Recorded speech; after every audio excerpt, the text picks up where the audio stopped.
you have your copy of God's Word, may I please ask you to turn to Judges chapter 7. If you don't have one with you, pull the one out of the pew rack in front of you. And I'm going to begin by doing something that I'm terrible at, but I'm going to do it anyway. I'm going to read to you verses 9 through 14. This is what the word of the Lord says. During that night, the Lord said to Gideon, "Get up, go down against the camp, because I am going to give it into your hands.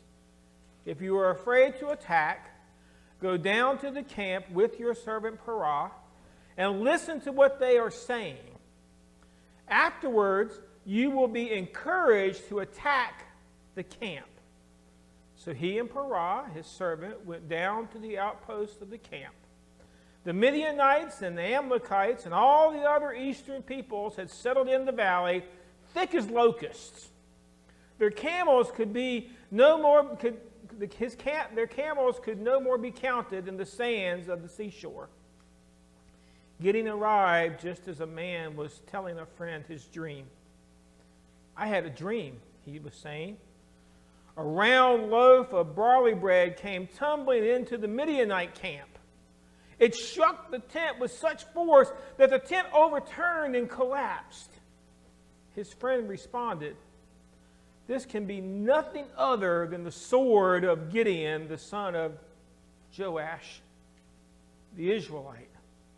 God has given the Midianites and the whole camp into his hands." When Gideon heard the dream and its interpretation, he bowed down and worshipped. He returned to the camp of Israel and called out, "Get up! The Lord has given the Midianites into your hands." Sleepless. It's the night before the biggest battle of Gideon's life. And Gideon is having a very restless night. He just can't seem to fall asleep.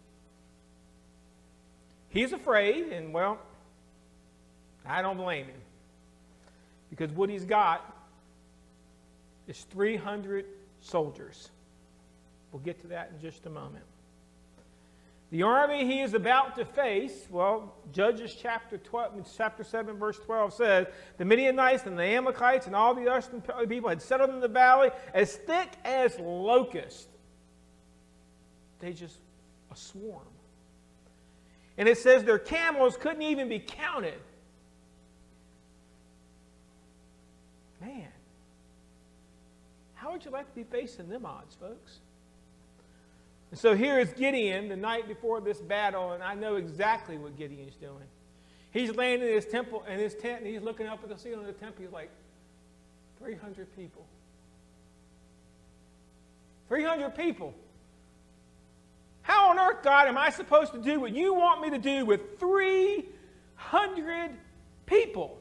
Have you seen that valley, God? 300 people. And how do I know what Gideon's doing? Because I've had those nights.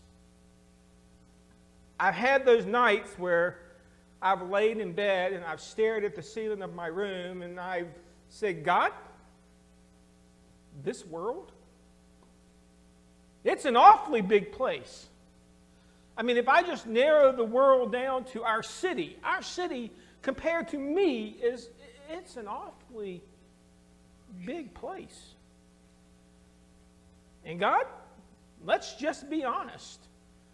I'm not going to sugarcoat the numbers and say, well, pre-COVID we had it, but God, on a good Sunday, we're lucky if we have 40 people. We go home and celebrate. We have 40 people. That's a good Sunday now. God, when we have an outreach event, Lord, I am dancing in the streets if I have 10 to 12 people show up to help. I mean, that's a good week, right? That's an awesome event. We pat ourselves on the back. Yeah. God, are you real sure that you wanted me to send those 31,700 people home? That's what Gideon's thinking. If I sent 31,700 people home, y'all probably will get my head examined at this point. But that's exactly what Gideon did. And now he's laying in his tent thinking, 300 people. That's all I got. And compared to the army I'm looking at, 300 story. And the first thing I need you to see from Gideon's little experience here is fear is a two-way street. The irony of the entire thing is the Midianites are just as afraid of the upcoming battle as Gideon is. They've got a swarm of army that looks like locusts, and he's got 300 people, and they're afraid? Well, yeah, because they're not afraid of Gideon. They're afraid of Gideon's God. Isn't that what the guy said when he interpreted the dream? Understand, this battle is over. That dream that you had, it's a prophecy, it's a reality, because this battle is over, because this has nothing to do with Gideon. This has everything to do with, you know what? God's already delivered us into his hands. We're just kind of going through the motions, and they're afraid. And I began to think of that. And you know what? As a Christian, we, the people in the church, live in a lot of fear. We do. We're afraid we're going to get persecuted. We're afraid we're going to have our freedom taken away from us. We're afraid that if we take a stand for God, that, I don't know, somebody might actually take a shot at you these days. After all, this world is a big, scary place. And I know these fears because, guess what? I have them too. And I never, ever stop to think the world is just as afraid as we are. Now, I think this happens more as you get older, as you begin to face your own mortality, and you begin to, more things ache than feel good. You begin to get this idea a little bit better, but time is the great equalizer, isn't it? For all the arrogance of human in our society, we still fear death. And as a non-believer, we would probably fear it even more, because as that moment approaches, you begin to have those thoughts. What if I was wrong? What if there really is a God? What if those crazy people in the church, they were remotely right, and at some point I'm going to be standing there and I'm going to have to give an account for my life? And they began to get afraid. And you know what? A lot of times we look out at the world and we never even think about the fact they're just as afraid as we are. But they're not afraid of us. Who are they afraid of? God. Because what happens if he's real? So I just want you to take that thought and pack it into the sermon as we're going, because today's lesson is all about God's way looks different from our way. And here is our first lesson, and this is a lesson that's very relevant to us today. Size does not matter. Why is that important? Because we are a small church. This building, 5,200 square foot if you count the upstairs and the downstairs. Again, I'm going to guess 30-some people today if we count the kids who we just sent downstairs. We're a small church. Matter of fact, just so you know, in today's world, you know how they classify a small church? Under 200 people. Okay, that doesn't make us a small church. That makes us a micro church. Okay, that barely makes us a blip on everybody's map, because small now is considered 200 people. And well, the thing is, many times, and whether you want to agree with me or not, it's the truth, we use small as a crutch or an excuse. So did Gideon, according to Judges chapter 6, verse 15. Remember? "Pardon me, Lord," Gideon replied, "but how can I save Israel? My clan is the weakest in Manasseh, and I am the least of my family." So sometimes we look at ourselves as small, and we think, we get a pass. And unfortunately, sometimes and oftentimes we look at that word small, and that means I'm going to do just enough to survive. Just enough to get from paycheck to paycheck. Just enough to get from Sunday to Sunday. Just enough to maintain what I've got. And you know what? We saw that mask from Gideon too earlier, right? Remember Judges chapter 6, verse 11? The angel of the Lord came and sat down under an oak tree in Ophrah, belonging to Joash the Abiezrite, where the son of Gideon was threshing wheat in a winepress. By the way, let me give you the definition of a winepress. It's a hole in the ground. He was threshing wheat in a winepress to keep it from the Midianites. So here is our hero of the story. By the way, he's not a hero. And here he is, and he's worried because I'm small, and I'm just going to do enough to make sure that tomorrow I have a loaf of bread to eat. Tell me that's not the mentality we kind of got in through the COVID fiasco that we've come out of. I just want to survive, God. And well, the reality of the entire situation is God came down and God said, I don't need a huge army. But he did need people who are willing to commit to doing things his way. And that's important because that means that what we have to do today is we have to take off the mask of confidence and size so we can see the face of willing workers for God. And I get this flies in the face of society. After all, we have great terms, safety in numbers. Isn't that what we say? Don't we have the term, the more the merrier? Yeah. If you work in corporate America, the one that drives me crazy today is leadership by committee. You want a recipe for disaster? Put about 5 people in a room and let them try to make a decision on how to lead. You know where you'll go? Nowhere. Because it doesn't work. And so we have to get over this idea that it's all about size. So here is where Gideon's nightmare begins. Judges chapter 7, verses 1 through 3. Earlier in the morning, Jerubbaal, who was Gideon, remember he picked up that nickname a little earlier, and all of his men camped at the spring of Harod. The camp of Midian was north of them in the valley near the hill of Moreth. The Lord said to Gideon, you have too many men. I cannot deliver Midian into their hands, into the hands of Israel, or Israel would boast against me. My own strength has saved me. Now announce to the army, anyone who trembles with fear may turn back and leave Mount Gilead. So 22,000 men left, while 10,000 remained. Now, I want to give a shout out to Gideon here because I have dogged this man this entire series.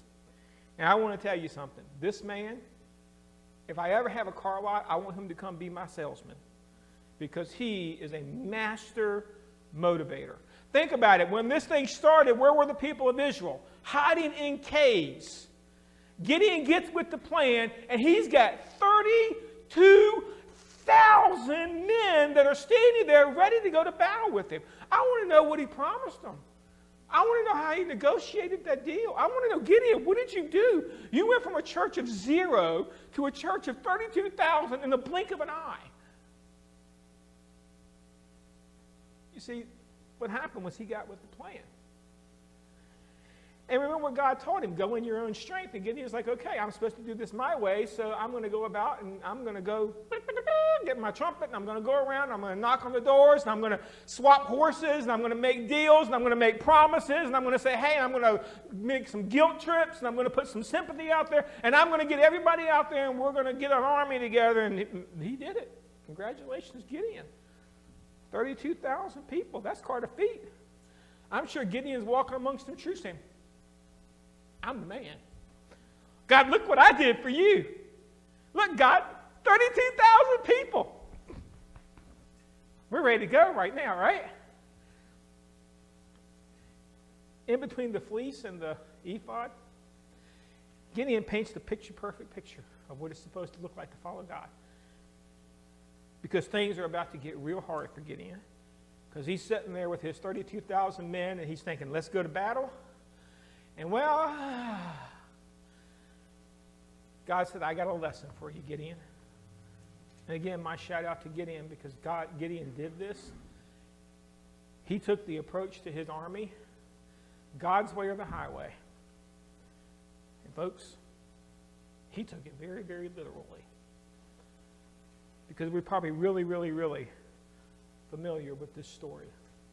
The Lord said to Gideon, you have too many men. I cannot deliver many into the hands, or the Israelites will boast against me. My own strength has saved me. And so God said it was too big. And so my question becomes, how big is too big? When do you have too many people? And I thought about this and prayed about this and thought about it some more. And then God had to give Bonehead Barry some object lessons to let him see what it means to have too many people doing something. And here's where I finally landed. Anytime a ministry becomes self-sustaining, it's too big. Huh? Yeah. That's what God said, right?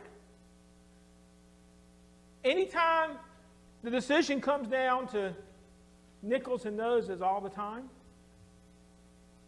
it's too big. Because if every time it's all about nickels and noses, then what do we put in our faith in? Size. Numbers. Now, I just want to make sure I fully believe that we should be good stewards, and we should use everything that God gives us, and we should do so wisely and frugally and not frivolously. I believe the same thing when it comes to people resources. We should do the things that God wants us to do, and we should not give people so many jobs that they look at church and think, oh my gosh, time to go to work. You never want that. But I also understand that when every decision looks a certain way, it can't work that way. You see, it's too big. And I want you to note something. God did not say that Gideon couldn't win with 32,000 people, did he? Did he? Man, Gideon could have taken his army and they could have suited up with their swords and their spears, and they could have went out there and they could have charged, and they could have charged in there. Who knows? Right? 32,000 men, that's a pretty good sized army. Who knows? Maybe they win. I mean, maybe they lose a few thousand in the process, but that's a good army. God didn't say he couldn't win. What did God say? God said, I can't do it. And this is what I mean by a self-sustaining ministry. When we are a self-sustaining ministry, God never gets the glory. If it all has to make sense, if everything is within my reach and within my grasp and within my power to accomplish it, what do I need God for? If everything, I can sit down and do the math and make it logically work, and if I can solve all the solutions all by myself, who needs God? I'm self-sustaining. You see, when everything makes sense, then we take credit. Don't we? Look at me. I did that. Look at me. Yeah, I took care of that. Got gold star for Barry? We take that approach to our ministry. And God said, you can do that. And maybe you'll win a few battles. But God said, I can't deliver into your hands. Because guess what? You'll take credit for it. There'll be no glory in it for God. And so when a ministry gets to the point that, honestly, they can solve all the problems by themselves, and their vision never stretches them outside of what they understand, they're too big. And I don't care if they're 4,000, 400, or 40. If everything makes sense, then you understand. God said, I can't use that. I need you to step beyond yourself. So that brings the question, now that I understand how big, now I want to know, what does God seek? And well, God looks at Gideon and said, tell you what, Gideon, we're going to do a little exercise here, and we're going to let you know, how do you pare an army down to get to the God-sized army? How do you right-size the ministry? And well, he decides to tell Gideon, look at your army and tell them, any of those that are not afraid of the task at hand, you can stay. Everybody else, thanks for playing. Now, he did not say they had to be fearless. Keep that in mind.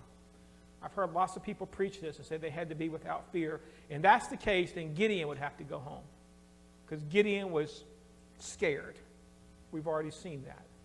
So God does not say you have to be fearless to be a willing worker, but he does say you cannot be trembling with fear. That's important.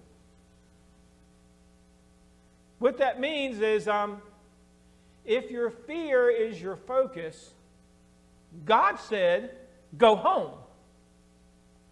Are you sure you want to do this sermon, Barry? Yeah, I'm sure. Me and God already had this argument. I lost. So here we are.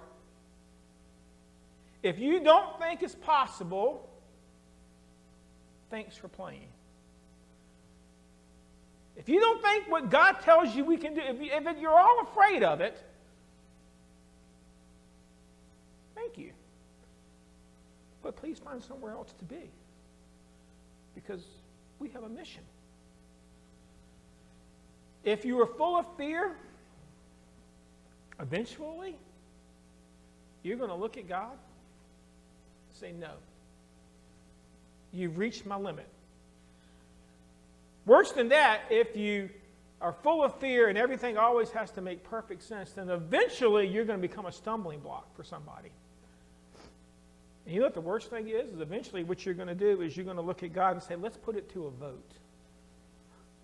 Majority rules. If we vote with you, we're with you, God. If we don't vote with you, then God, you're just going to, that's what's going to happen. If you're full of fear. If you think God's mission is too big for you, God says it's not going to work, so let's just go ahead and fix the problem now. Go home. And you know what happened? I did the math on this for you. 69% of the army left. You think Gideon's hyperventilating at this point? You think Gideon's looking at God? God, I worked hard to get those people here.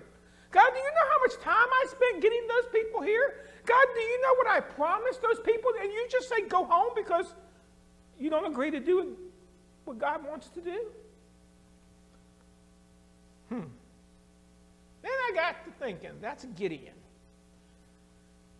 What if we decided to do ministry this way? Oh, wait a minute. Now you're getting in my backyard.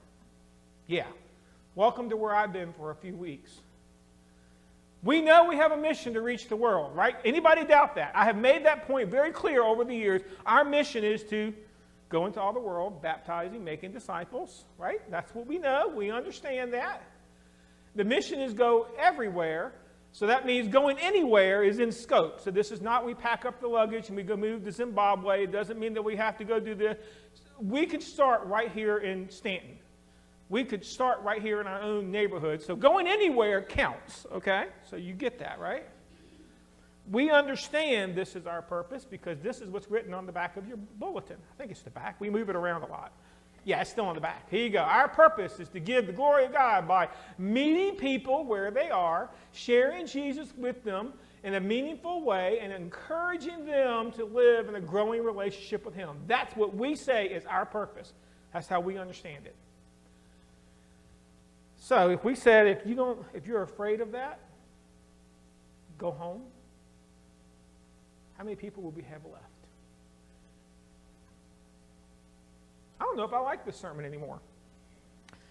This church thing was a lot more fun when you were using cute cartoons, Barry. This is serious business we're talking about. I'm sure there are some people here going, Barry, you can't preach this sermon because I don't know if we can go any lower. How many people would be left? That's the question we want to ask. That's the wrong question. You know what I want to know? If we made that statement and we said, hey, look, we're going to do what God wants us to do and only what God wants us to do, and if you don't like that, would you please find somewhere else to go to church? Here's my question. Would you still be here? I'm not interested in how many people would be left. I want to know, would you still be here?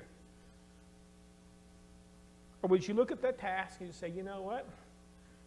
Now is a really good off-ramp for my life. Maybe I need to go find somewhere else where I can just be comfortable. Where maybe they'll cater a little more to my needs. Where maybe they don't take this mission thing so seriously. If we did that, ask yourself, would you still be here? And when he was all done, I'm sure Gideon thought, 10,000, that's not too bad. All right. And God looked at him and said, hey, Gideon, it's still too big. But the Lord said to Gideon, there are still too many men. Take them down to the water, and I will thin them out for you. Gideon doesn't even get any choice. God said, I got the test. I got what's going on. I understand. So you just take them down to the water. I'll tell you what to do, and then I will tell you who gets to stay and who gets to go. If I say this one shall go with you, he shall go. But if I say this one shall not go with you, he shall not go. So Gideon took the men down to the water. There the Lord told him, separate those who lap the water with their tongue as a dog laps from those who kneel down to drink. 300 of them drank from cupped hands, lapping like dogs. All the rest got down on their hands and knees to drink. The Lord said to Gideon, with the 300 men that lapped, I will save you and give the Midianites into your hands. Let all the others go home. Really? Yeah. God, couldn't we just keep them? We could put them on the front lines and send them in first, right? God, they got resources. We could at least use their money to serve the other 300 people. God said no. God said send them home. So Gideon sent the rest of the Israelites home, but he kept the 300 who took over the provisions and trumpets of the others. Now the camp of Midian lay before him in the valley. Now I want to go on a quick rabbit trail. It's not about revenge. I absolutely detest when I read that God gave Gideon 2 pair downs of his army because Gideon gave him 2 tests with that fleece. You know what that does? That makes God look like a spoiled brat looking for revenge. He's in the I'll show you mode, and that has nothing to do with this story. God is not taking it out on Gideon because he threw out the fleece twice. God is looking at the people who have signed up to serve and said, hey, let me put you to the test. Hey, Caleb, take the camera out to full screen for me. Not home, just where you got the full stage. Otherwise, I'm going to disappear when I do this example. Okay, you're thinking, what in the world? Aren't you glad that's movable, so I can do things like this? So the test was real simple. He said, take them down to see how they drink. And there were 2 camps. So camp number 1, the first camp, well, those were those who got down on their hands and knees to drink like a dog. So here's your picture. By the way, there are a lot of ministers that wouldn't do this, and actually there are probably a few that couldn't. So they got down there. I don't have pets, but I've seen dogs eat, and that's how they do it. So get the picture. 9,700 men dressed in armor for battle got down on their hands and knees to drink water like a dog. Then there was camp 2. And when they got there, they drank water like this. They were cupping the water, and bringing the water up to them. And there were only 300, so that's 3%. And God looked at Gideon and said, send the dog lappers home. Send Camp 1 home. And I'm sure Gideon is looking at it, he's like, why? That's 9,700 men. Of course, I got my reason why when I went looking, and I did a lot of research and a lot of bouncing around to different concordances about what God was doing. And this is where I finally came out with. Why did God say send them home? Because they were focused on themselves. So, object lesson time again. By the way, I'm only going to do this twice because the third time I don't know that I'll get back up without some help. But object lesson, take a look. When I decide this is how I'm going to drink water, to get down here, what's the first thing I'd have to do? I'd have to lay down my shield. I'd have to lay down my sword. I'd have to maybe take off my helmet so it doesn't fall over in the water and go floating away, right? So I've got to undress myself for battle. Then I got to get down here like this. What have I lost sight of? Everything but my needs. The moment I do this, everything else is out of my vision.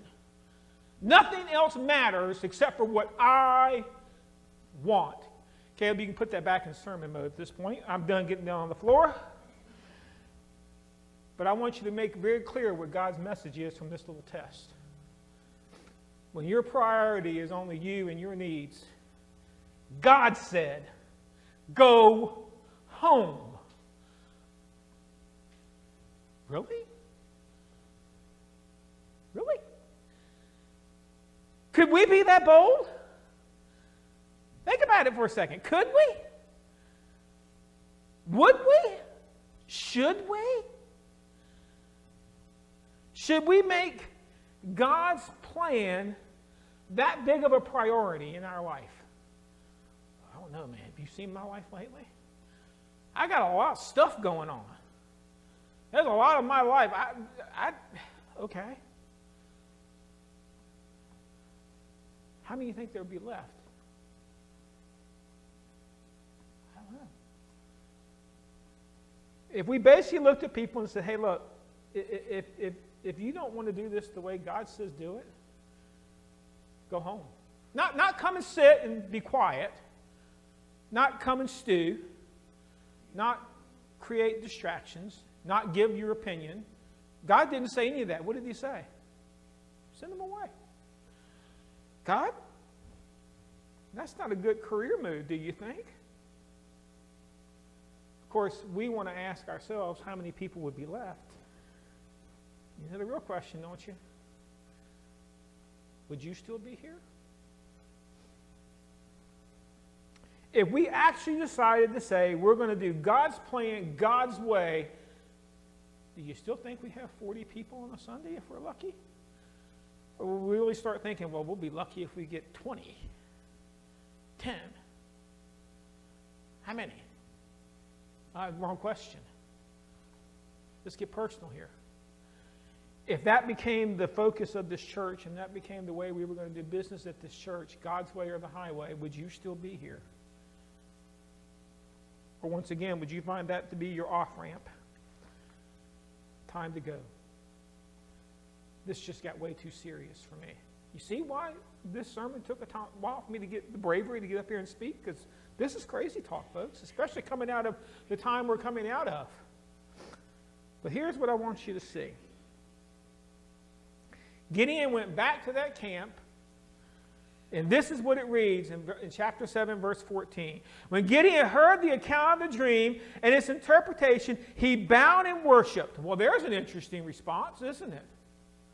He returned to the Israel camp and said, get up, for the Lord has handed the Midianites over into our camp. So Gideon runs back. He's like, hey, Joe, Charlie, Sam, hey, all of you, get up. Get up. And I am sure as the men began to wipe the sleepies out of their eyes, like, oh, great, we're under attack.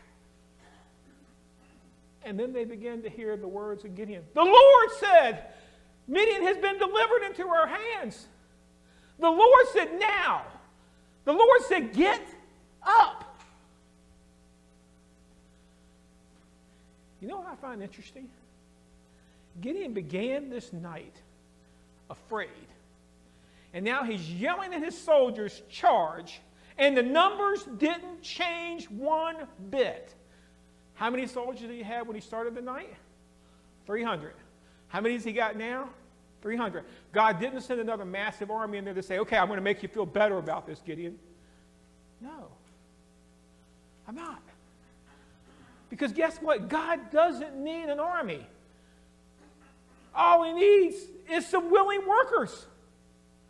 He just needs people that say, you know what, God, your way, your plan, however you want it done, that's what we'll do. You know what? What I want makes no difference. Now, I do want you to see the 300 people that cupped the water. As they were cupping that water, their needs got met too. But they never took their eye off the field. They never put down their sword. They never put down their shield. They just kept on going. They were ready to go. And you know what we want to know, right? How many people would be left? If your leadership next Sunday came in and say, charge, folks, we're going to take what we got, what we have, and we're going to put all the chips on the table. This is what we're going to do. We're going to go out. We're going to reach the world, whatever it takes, whatever it costs. You know what? This is what we're going to do. And we're going to do it in a way that brings people to a relationship with God. If we really did that, how many people do you think would be left? That's not our question. You know what the next thing that's going to pop on that screen is, right? Will you still be there?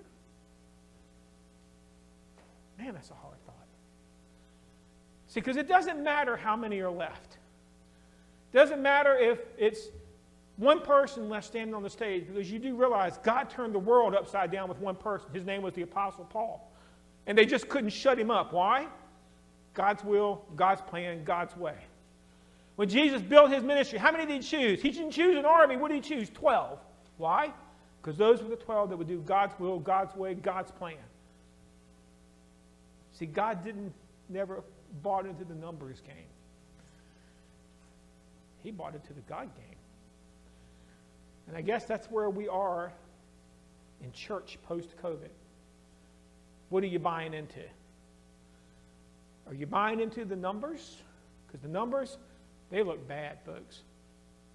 Every church, every minister I've talked to, I think I've talked to 3 ministers in the past month and a half that's like, woohoo, we're growing. Everybody else is like, we're surviving. Man, we got to get out of that survival mode. How do you get out of the survival mode? God's will, God's plan, God's way. And if we're not interested in doing that, go home. That's what God said. Go home. I can't do anything with you. As a matter of fact, you're going to be a hindrance. Go home. And that makes me scared. Because I want to ask God how many people will be left. God said, stop asking that stupid question, Barry. You let me worry about how many people are left. You just answer for yourself. Will you be there? If that's the way we're going to do it.